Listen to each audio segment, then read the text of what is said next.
Shabbat Shalom. Last Shabbat, a beloved member of our community, Danny Keilah, became bat mitzvah. And in her Devar Torah, she shared a profound truth about the toll that this pandemic and this election season are having on our mental health. She taught us that when Noach gets drunk after surviving the flood, instead of criticizing him, we should sympathize with him. According to her wise interpretation, she said that Noah got drunk because every moment on the ark, his mental health was deteriorating. Each day, a little bit more of his sanity got chipped away from the pressures of essentially carrying the weight of the world on his shoulders. She went on to say that these days too, we are all confined to our own arks, and that like Noah, we are also suffering severe anxiety about the fate of our lives and the world. What Danny said is all true. For nearly a year, we've been living unnaturally separate from one another, fearing for our own and our loved ones' health. We've been living with illness, having to celebrate and grieve from a distance. After the police shootings of Black Americans in the spring, all throughout the spring, we were hit with a new wave of fears as people took to the streets and officials issued citywide curfews. On Erev Rosh Hashanah, so many of us were then shocked, heartbroken, and struck with new anxiety when we learned Justice Ruth Bader Ginsburg had died and left her seat on the Supreme Court perilously vacant. And ever since then, we have been anticipating the most consequential presidential election in American history. With so much at stake, people across the political spectrum are anxious about what the coming days, weeks, and months will bring. Gun sales have gone up significantly. Synagogues are being boarded up. People in our own community and across the country are struggling with severe depression and anxiety. And even if you aren't one of those people having regular panic attacks or spiraling into depression, we are all in some way on edge. We are in a constant state of uncertainty, wondering when this virus will end, wondering what will happen on election day and afterward.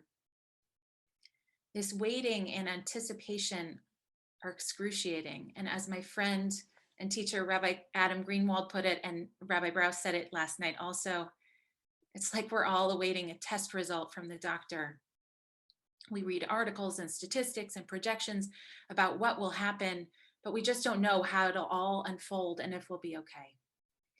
So the first thing I want to tell you is that if you've been feeling anxious or on edge, if you've been snappy with your partner or your kids, if you've been distracted at work or having trouble sleeping, or if you've only wanted to sleep or drink or eat, I want to say to you that you are not alone in that. We are all struggling. We are all anxious right now, and we have every reason to be. We must acknowledge this and do our best to be as gentle and loving as we can with ourselves and with others right now. And the other thing I want to tell you is that in order to care for ourselves and to bring out the best of ourselves, to bring the best of ourselves to whatever does transpire, we must consciously take time to step away from the news, as Sammy said, and the projections and the possibilities, and to live into the present. Abraham and Sarah teach us this in today's Parsha. This is the moment in the Torah, Parshat Lekha, when Abraham heeds the call from God to leave his family of origin, his home, and his land, and to follow God to a place God will show him.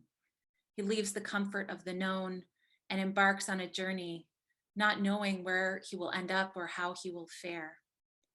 Abraham's choice to leave was particularly risky because he leaves a stable, settled lifestyle on well-irrigated land to become a desert nomad.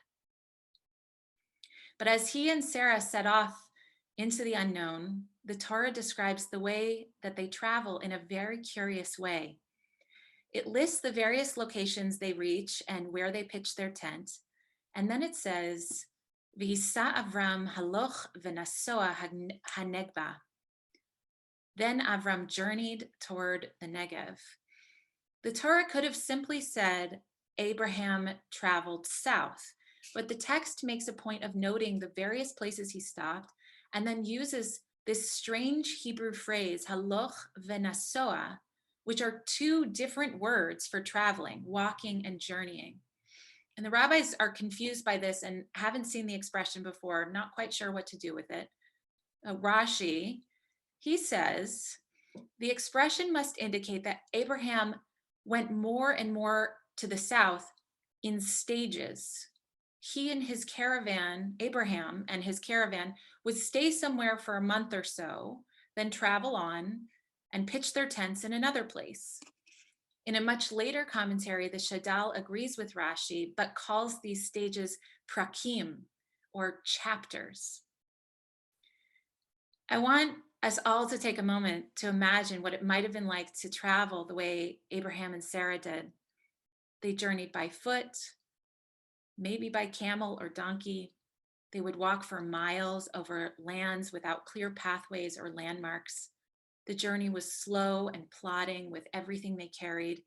And with every step, they could only see as far as the horizon. And after a while, they would stop. They would take off their sandals, wash their feet, and pitch their tents. They would drink water and eat and rest. And once they had rested and restored their strength, they would pack up and begin to walk again. They didn't have the luxury of navigation tools. They steered by the sun and by the stars. They didn't know what lay ahead, maybe a town, a river, or a mountain to climb. They had no choice but to journey in stages, to take each chapter, each day, each step, one at a time.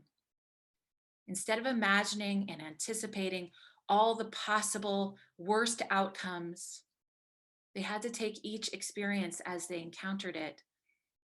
Now the weather is dry. Now we have shade. Now we are thirsty. Now we walk downhill. Now we turn right. On this Shabbat, as we continue to face the unknown and anticipate what this week and the coming months will bring, I want to urge us all to journey by stages, haloch v'nasoa, to take every hour and every day one at a time. I urge us to consciously and with care take time like today, Shabbat, to stop and breathe, to pitch our tents and rest. There's no way we can know for sure what lies ahead. So let's relieve ourselves today from running circles in our minds, imagining every worst case scenario.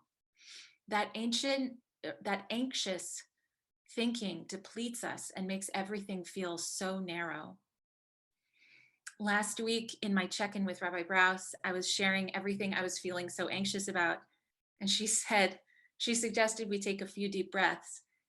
And I took a few short, shallow, pathetic inhales. And she said, okay, now let's take some real deep breaths. And we did. To build strength and hope, we need to create a feeling of spaciousness, even if that means we have to set a timer for 2 minutes and force ourselves to sit and breathe deeply. And we have to work with what we know to be true.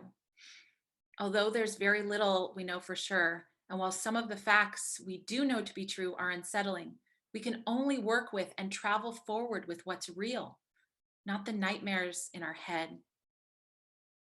And we also have to name the good. There is so much to fear, but what are the blessings?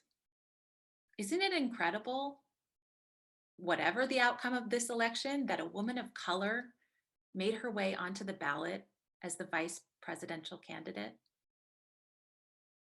And there's other blessings too. We don't know the particular bumps or curves in the road ahead, but we do have each other. The daily news comes fast and furious, but we do have a tradition that insists that we stop regularly to rest, to regain our strength, to name what we know, and to count our blessings. We don't have definitive answers, but we do have our breath, and we do have this moment. From my soul to yours, I bless us all this Shabbat with the knowledge that we're not alone, with the reminder that we need to stop and pitch our tents, and that doing so restores our souls and strengthens us for the long run, and with the wisdom to take our hours and days one at a time to do the best we can with what we know to be true. Wishing you all Shabbat Shalom, many blessings. We'll turn now to say Refuah Shlema, say Misha Berach for those in need of healing.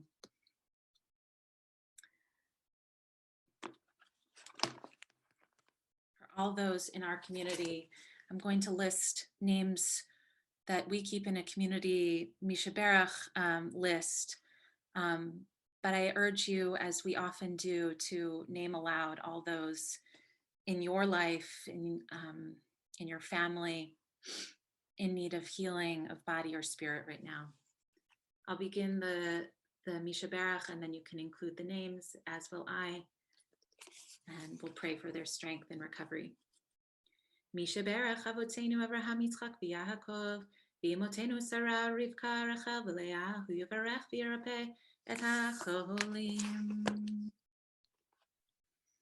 We're praying for the healing of Rosalind Lax, Brian Bowen, Ada Douglas, Marlene Horowitz, Rabbi Anthony Ellman, who is here with us today, Marlene Michaels, Lori Silver, Hannah Mintz, Matt Silberstein, Marty Longbine, recovering from surgery, Sarah Esther Bat-Hinda Vepesach, Yenta Yehudit, Oren Meir HaKohen, Ben Yehudit Gittel, Vigittel Umenachem Mendel, David Ben Eliyahu Vasilia, Susan Levine, Rachel Leah, and Linda Scher.